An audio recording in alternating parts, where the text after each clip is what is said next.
Assalamualaikum warahmatullahi wabarakatuh.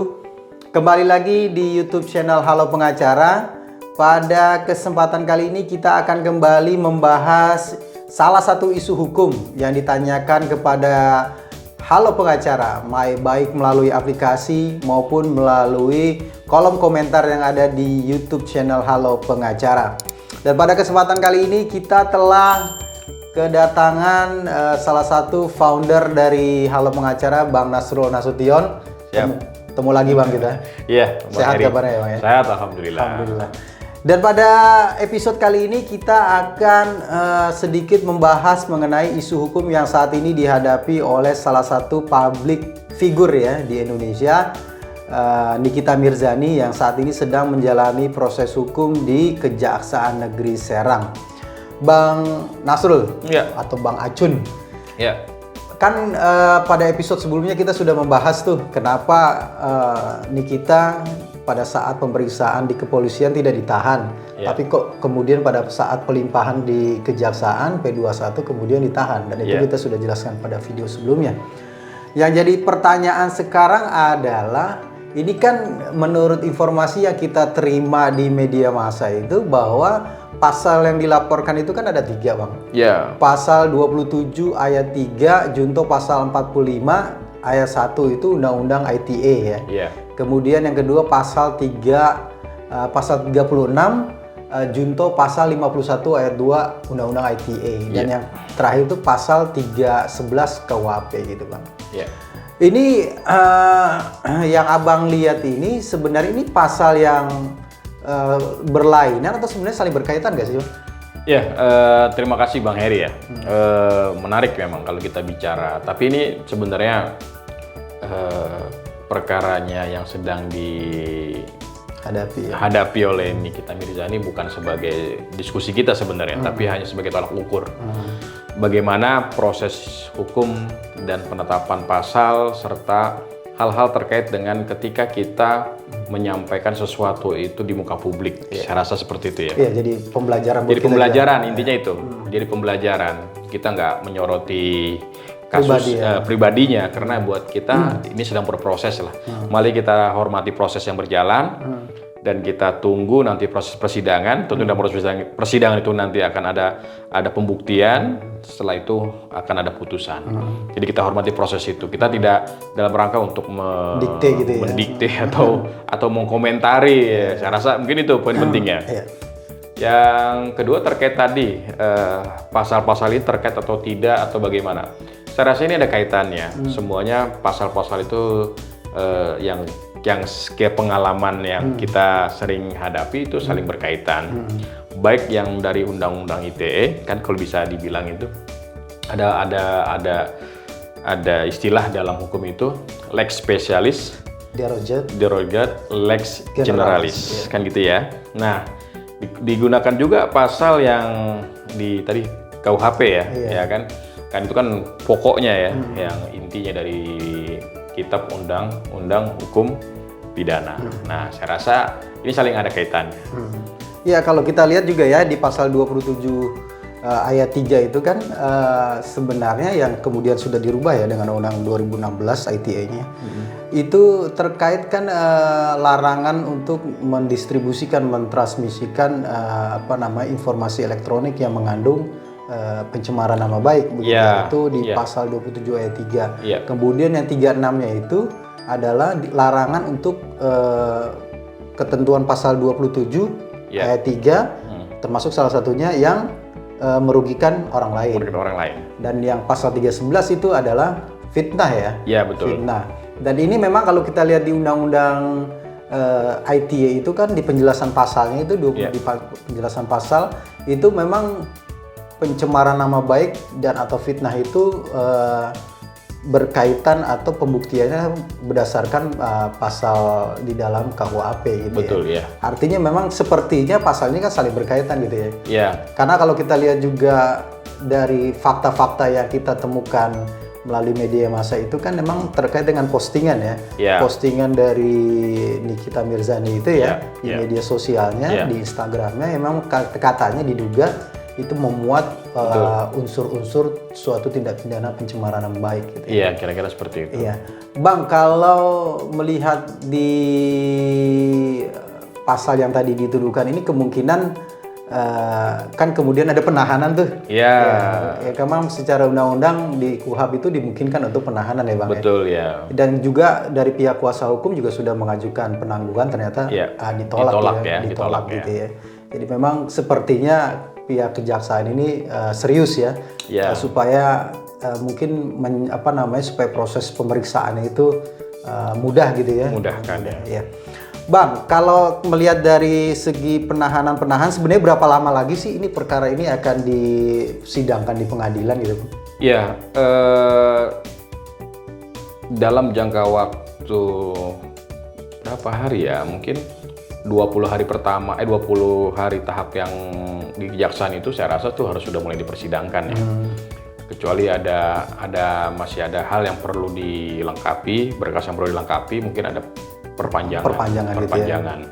Tapi saya rasa mungkin pekan-pekan depan atau pekan ini saya juga belum tahu ya. Iya, karena kan ada status penahanan. Ada status penahanan. Jadi karena itu harus segera. Karena kalau tidak masa penahanannya habis itu bisa dia bebas gitu. Bebas bukan dari bebas hukumannya, tapi bebas untuk penahanannya. Perkaranya tetap berjalan. Tanpa dia ditahan. Dia ditahan. Iya. Ya kalau melihat dari proses yang sekarang sedang berjalan, seperti memang tidak akan lama lagi ya. Iya, sebenarnya tidak akan lama lagi. Udah ngecek ke ini? Ya kalau kita lihat cek di media, seperti masih tahap pengajuan ya oleh kejaksaan ya. Pelimpahan dari kejaksaan kepada pengadilan. Sudah ditentukan majelisnya belum? Sepertinya belum ya. Belum ya. Harusnya kalau udah masuk di sistem informasi ya. Iya, mudah-mudahan sih segera ya, supaya juga Nikita juga bisa mendapatkan kepastian hukum. Betul, iya. Salah. Nah ini kembali Bang, dengan kepastian hukum tadi kan di pasal 311 itu sebenarnya harus ada pembuktian adanya kerugian nggak sih, atau hanya sebatas dia bersifat tindak pidananya formil gitu, artinya ada pencemaran nama baik yang dilakukan di media massa, kemudian dengan adanya itu aja sudah cukup membuktikan adanya kesalahan, atau memang harus ada unsur kerugian yang harus diderita gitu oleh korban gitu?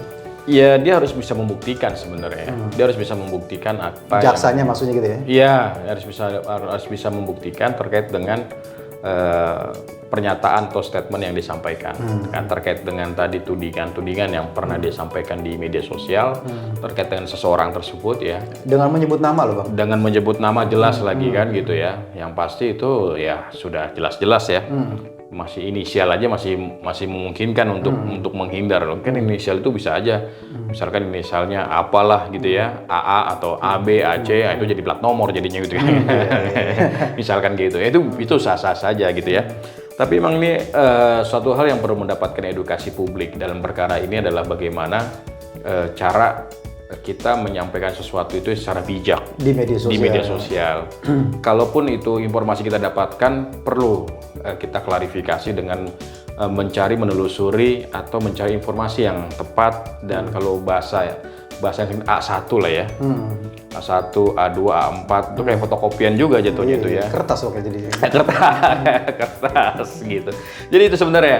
Jadi kadang-kadang ya kita atau masyarakat atau bahkan saya pribadi ya, ketika ingin membuat suatu statement itu ya buat aja dulu. Ntar tunggu respon publik gitu kan. Nah, tapi kan itu sebenarnya kurang pas lah ya.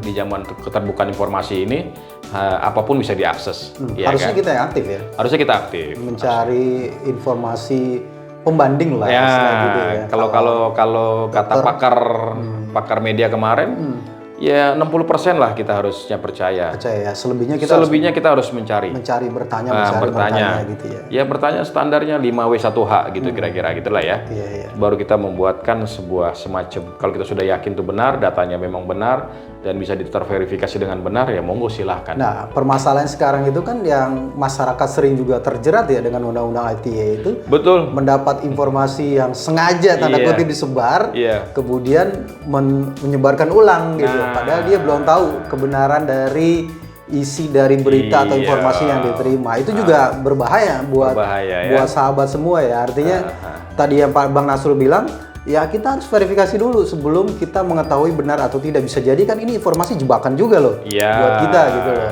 Iya, hati-hati makanya ya. Hati-hati. Kembali Bang ya ke perkaranya Nikita yang kita jadikan sebagai lab lah ya. Bukan kita membicarakan tentang personalnya, tetapi perkara yang mungkin bisa jadi ini dihadapi oleh sebagian besar masyarakat Indonesia yang sekarang sangat dekat sekali hubungannya dengan media sosial. Betul. Kerugian tadi kan Abang bilang harus dibuktikan. Ya. Itu apa bentuk kerugiannya Bang? Apakah dia harus dalam bentuk materi atau bagaimana Bang? Iya. Pengalamannya Abang. Iya, kerugian itu kan dari dua sisi ya sebenarnya. Ada secara material, secara imaterial kan gitu ya. Tapi memang yang dikedepankan ini adalah kerugian secara material.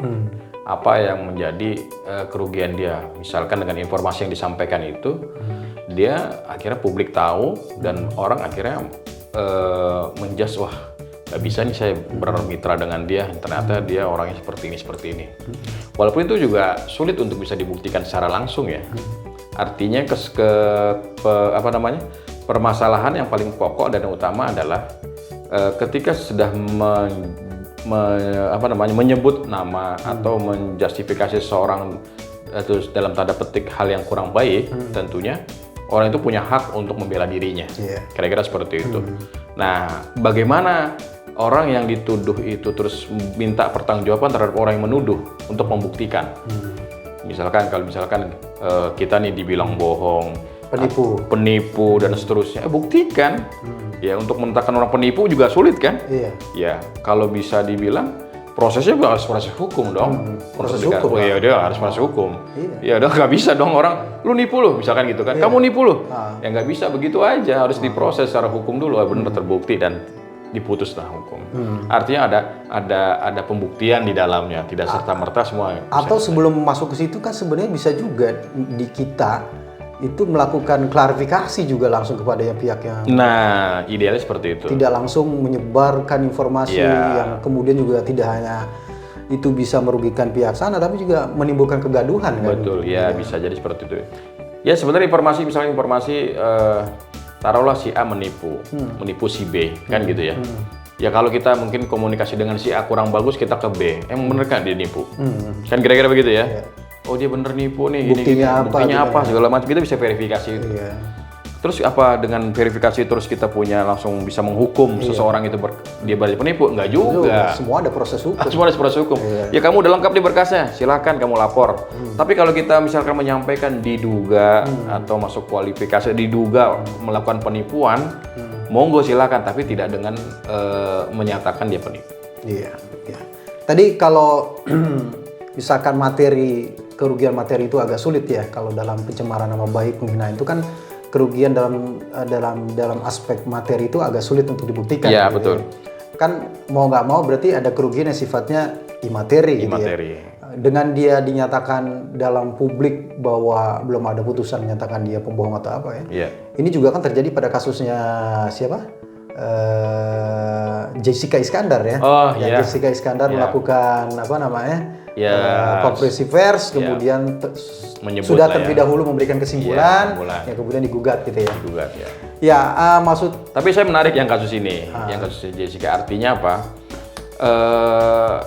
Semuanya itu, segala sesuatunya itu ya harus kita lihat secara detail ya.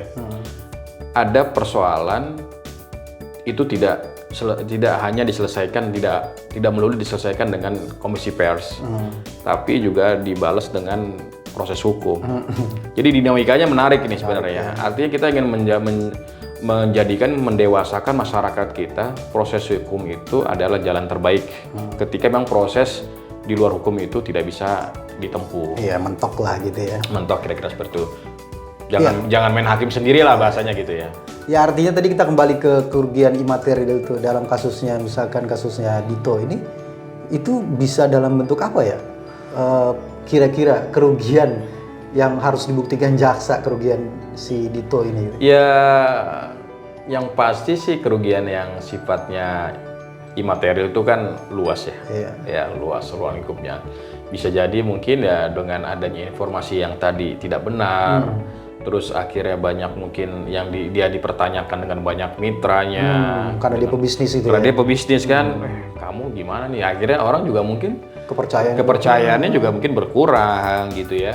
Atau bisa jadi juga ada klien yang Bisa jadi hilang, bisa jadi gitu yang tadi ingin bermitra. Tapi itu kan asumsi kita Harus aja, dibuktikan gitu harus ya. bisa dibuktikan. Ya. Kalaupun menurut hemat kita sih ya, pastinya segala sesuatu itu pasti harus dibuktikan di pengadilan, kan kira-kira begitu. Iya, semua ya, tidak ada main hakim sendiri, tidak ada menjat sendiri, apalagi sampai menyampaikan di media sosial, itu sangat riskan buat kita. Semua ada prosedur hukum. Kalau tidak mengerti, silakan tanyakan kepada kami di aplikasi Halo Pengacara. Dan terakhir nih Bang ya, dari pengalaman kasus ya berkaitan dengan pencemaran nama baik, penghinaan di media sosial gitu, undang-undang ITE yang digunakan, saya hampir jarang mendengar ada yang dibebaskan gitu. Dalam artian kebanyakan adalah mereka yang dituduh melakukan tindak pidana di media sosial melalui undang-undang ITE itu kebanyakan menerima atau divonis hukuman begitu ya. Betul ya. Artinya ini kan menjadi alarm buat kita ya. Kita harus sangat berhati-hati gitu ya, betul. Untuk bisa bijak, tadi Bang Nasrul bilang bijak dalam bermedia sosial gitu ya. Betul. Apa Bang yang harus kita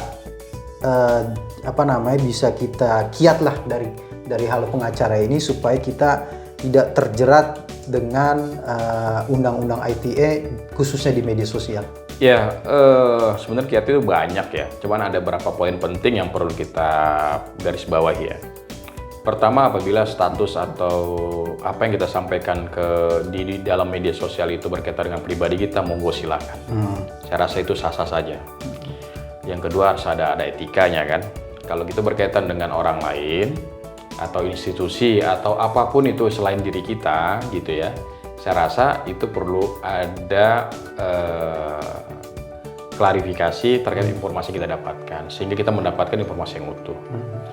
Yang ketiga, ya sebelum ada putusan pengadilan, siapapun dia, apapun dia gitu ya, kita harus hormati kedudukannya di dalam hukum gitu ya. Jangan sampai kita menjustifikasi seseorang itu sudah lebih dulu dibandingkan putusan pengadilan.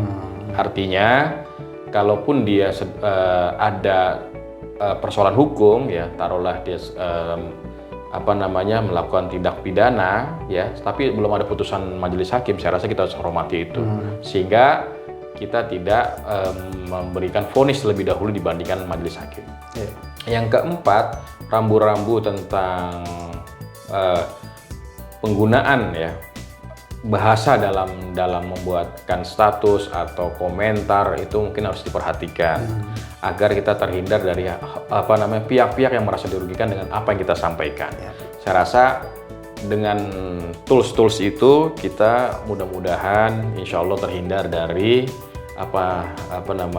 tindak pidana ITE. Iya, intinya sih yang penting kita harus lebih bijak, lebih berhati-hati, dan bisa menahan diri ya untuk tidak langsung menyebarluaskan informasi yang sebenarnya belum terverifikasi. Betul. Ya mudah-mudahan bermanfaat dan mencerahkan dan juga bisa memberikan masukan buat pada sahabat Halo Pengacara semua. Semoga dengan diskusi kita pada kesempatan kali ini itu bisa membuat sahabat Halo Pengacara semakin mengerti bagaimana sangat menjeratnya undang-undang atau perbuatan kita di media sosial gitu. Demikian episode kali ini. Terima kasih Bang Nasrullah. Terima kasih sama-sama. Ya, kita ketemu lagi di episode selanjutnya. Salam Halo Pengacara. Assalamualaikum warahmatullahi wabarakatuh. Waalaikumsalam warahmatullahi wabarakatuh.